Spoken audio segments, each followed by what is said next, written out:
For my public health video, I decided to highlight Dr. Margaret Chung. Women in Waves Saving the Day. Dr. Margaret Chung is definitely an individual who had an impact on public health through her work during World War II. From a young age, Dr. Margaret Chung was set on becoming a medical missionary to help those who lived in China.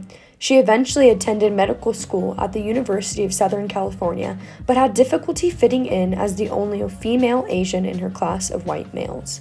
As we can see in the image here, she did her best to blend in by dressing more masculine and even asking people to refer to her as Mike.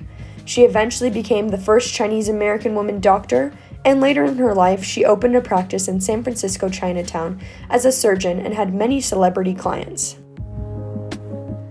With the Japanese invasion of China, Dr. Chung was asked by Stephen G. Bancroft of the U.S. Navy Reserve to see if she could get an in with the Chinese military.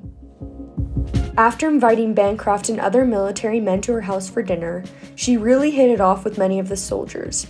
Eventually, they would refer to her as Mom, to the fair-haired bastards. Working with these men led her to volunteer in the war efforts as a surgeon, but she was instead asked to recruit a unit known as the Flying Tigers. After this, she used her work with the military to press for more women inclusion in the United States.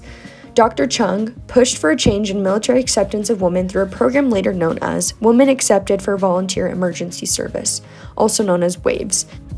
With her connections to her adopted sons, military leaders, and other famous clients, Dr. Chung worked hard to set up the WAVES program, which was eventually established in 1942. Although she was not recognized for her WAVES program, she helped pave the way for women's integration in the armed forces. As the program advanced, it proved to be a vital asset to winning the war.